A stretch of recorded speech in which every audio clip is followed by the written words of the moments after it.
What's up, guys? It's me, the aLeXx, here to review WWE Roadblock. I actually did not think this pay-per-view was gonna happen. So this is the story. I was just, doing my thing at school. I've been busy lately, of course, as always. I'm exhausted. I barely get time to be on camera. But this is what happened. So, I told you guys that I was excited to see Triple H versus Dean Ambrose, even though I believed it was just gonna be some segment. But apparently, some show called Roadblock appeared on the network, and I was just like, "What the fuck is this?" And I clicked on it, and apparently we were gonna get Dean Ambrose and Triple H, also Brock Lesnar and Bray Wyatt, which was something I was really excited for. But I'll get to that when I get to that. So then I watched the show. Didn't have any hopes of because I haven't been paying attention to wrestling. I'm catching up barely. I'm barely finished Raw actually. It was a great show with Sami Zayn returning. And I guess he's gonna take on Kevin Owens at Mania. I want to see Shane and Undertaker interact, but we'll get that soon eventually. But anyway, so we get the show, and we kick off with the New Day beating the League of Nations in a fucking match, I guess you could say. This is weird. They started off talking about cereal. They have their own bootios, which is fucking retarded. The New Day definitely should. They were over for the time they were over. Now it's just too much. Get them off my TV, please.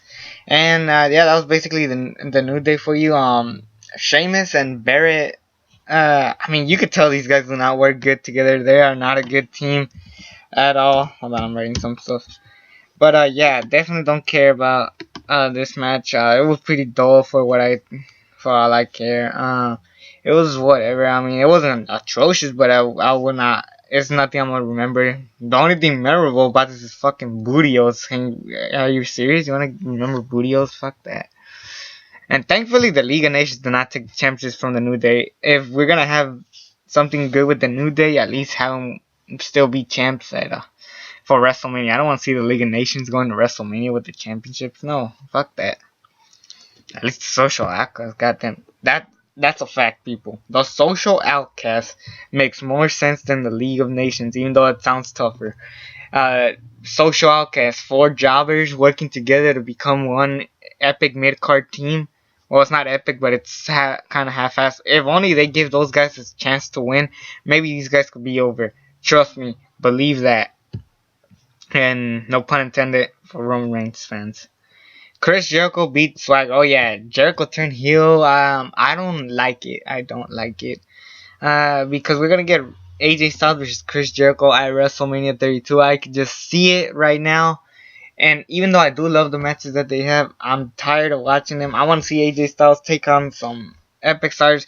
Hopefully after WrestleMania, AJ Styles starts going after a championship, maybe the IC championship, the US championship. For God's sakes, go for the US championship. Who the fuck is Kalisto? Kalisto's the US champion. But does anyone even notice that he's there? All he's doing is teaming up with Neville and Sin Cara and having some whatever matches. But and I love Kalisto. Don't get that wrong. I love Kalisto. But god damn it, do something with this character. He is over. For God's sake, people still think Alberto Del Rio is the champion. Please do something with Kalisto. Please, I'm begging you. Do something with that US championship. Something meaningful for once. But anyways, Jericho and Swagger. I got off topic. Sorry, guys. Jericho versus Jack Swagger, and Jericho turns heel, like I said. And yeah, all I gotta say is I'm not too big fan of it. The promo was whatever. It's kind of cheesy. But then Jack Swagger wins, and people are still cheering for Chris Jericho, even though he said all that shit about Toronto. People are still cheering for Chris Jericho. No, and sadly, no one's doing anything with Jack Swagger, so why should I care? The match was whatevs. Don't care. Next, we got the Revival versus SAWFT Soft, and this is for the NXT Tag Team Championships. Enzo Amore and Con Cassidy showing that they're great against Scott Dawson and Dash Wilder. I really loved this match. This was a great match, showing you that NXT is definitely taking over for the most part. I love it. It was a great match. Definitely better than their NXT Takeover London match. I like that one too, but this one was much better. I really did believe that Enzo Amore and Colin Cassidy were gonna win, but I want to see what they do afterwards. I'm really curious to see what's gonna happen at NXT Takeover Dallas. I really am, especially with this tag team division. I mean, we got the American Alpha, the Revival, Enzo and Cass, Blake and Murphy are showing up. The Vaudevillains might come back, or they are back. My bad. Damn, we got 5 good teams right there. Um, Other teams that I could think of, I can't right now. I'm sorry, but anyways, I'm excited to see what's next for NXT. NXT is taking over, baby. Woo! And speaking of woo, Charlotte defeated Natalya for the Divas Championship in a very good match. I am liking Charlotte as the Divas Champion. I'm sure this is pretty annoying seeing Ric Flair constantly making her win. But the fact that she is having good matches, I could live with. Charlotte having good matches, making that Divas Championship meaningful again, or some never. I mean, making the Divas Championship meaningful somewhat. That belt still, I believe, doesn't mean anything, and I really don't like the design of that thing. Sorry, like keep moving. I like to move a lot, obviously, but yeah, I don't like to move a lot with the camera, but Charlotte and Natalya had a good match. It wasn't as spectacular and phenomenal as their takeover match in 2013. No, 14.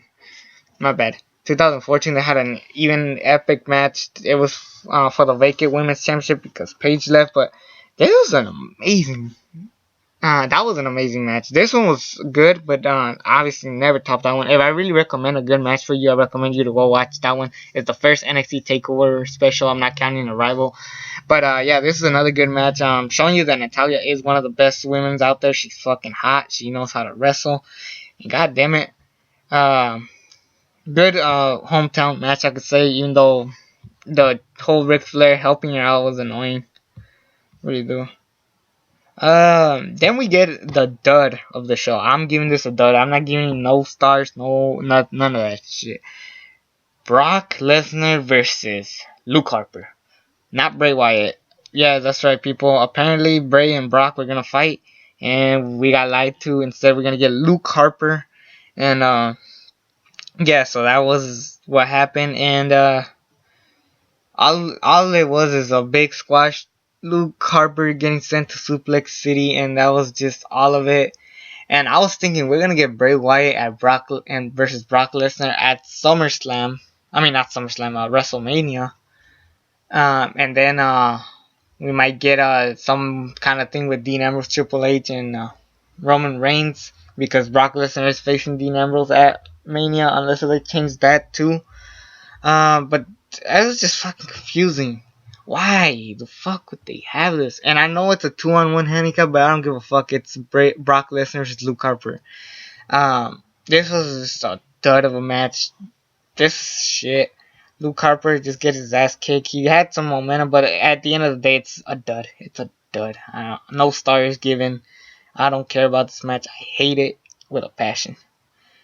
Then we get Sami Zayn in his hometown defeating Stardust, and it was good for the whole hometown thing, but at the end of the day, this match wasn't that good. It really wasn't. We're not gonna get Cody Rhodes anytime soon, so why should I care? The only great thing about this was that Sami Zayn won, and it's his hometown, so good moment for Sami Zayn. Respect that. Then we get the main event, Triple H and Dean Ambrose. What a great match this was. This was the match of the night by far. It was a dream match of mine. And who the hell ever knew that the first person out of the Shield to face Triple H would be Dean Ambrose? We all predicted it would have been like a Roman Reigns or a Seth Rollins, but nevertheless Dean Ambrose, the guy who is planning to be the face of WWE because he wants to, not because the authority wants to, even though they're saying that they don't want Roman Reigns, but at the end of the day, they do want Roman Reigns. And, I mean, I really didn't care that Triple H won. I knew he was gonna win, and he had a good match. Now, I'll admit this, it wasn't a perfect match. It was pretty boring for, like, a first couple 10 minutes. And then I kind of picked up at the end. Good table spot. I actually did wish, that we saw, like, a pedigree or... honestly, there's a part where I thought Dean Ambrose was gonna jump like from like from the top of the ring all the way to the announce table, but sadly that didn't happen. That would have been pretty good to add on to the match, but it was anyways still a good match. The finish is kind of weird though with Triple H. I mean Dean Ambrose running into the 9 count and Triple H hit the pedigree 1 2 3. That was it, which was weird. But I still loved it because the match was still awesome. I mean, the fact that it looked like Dean Ambrose won like 1 2 3, and we were all cheering, but apparently his foot was on the ropes, and then Triple H does the same thing. It was just a great match. I loved it. I didn't care that Dean Ambrose lost because I knew he was gonna lose. Anybody in their bright minds should have known that. It's WWE. Obviously, they want to sell WrestleMania with Triple H and Roman Reigns, which is the match I'm somewhat excited for. Not as excited as Shane and Undertaker or Brock and Dean, or even Charlotte, Sasha Banks, or Becky Lynch. Hell, I mean, there's a lot of other matches I'd rather see than Roman Reigns and Triple H. But I mean, I'll give it the credit. I mean, I'll say this: at least Roman Reigns surprised us with Brock Lesnar when they had their match. But yeah, I mean, this show was not that bad, but it wasn't that good. I'll give it a 6 out of 10. It wasn't the worst show at. And real grading, that would be like a C. So yeah, I would just recommend you guys to go watch Dean Ambrose and Triple H. The NXT tag match was good. Charlotte and Natalia was also good. Even though I recommend the Takeover match a million times more. Definitely another I don't know, average show I could say. But I'm excited for WrestleMania, and that's the only thing I care about. So yeah, this is a good whatever show. Definitely we won't kill yourself watching it, but anyways, yeah, that will be it. Subscribe to this channel if you haven't already. Check out all the cool stuff I have in the link, in the description.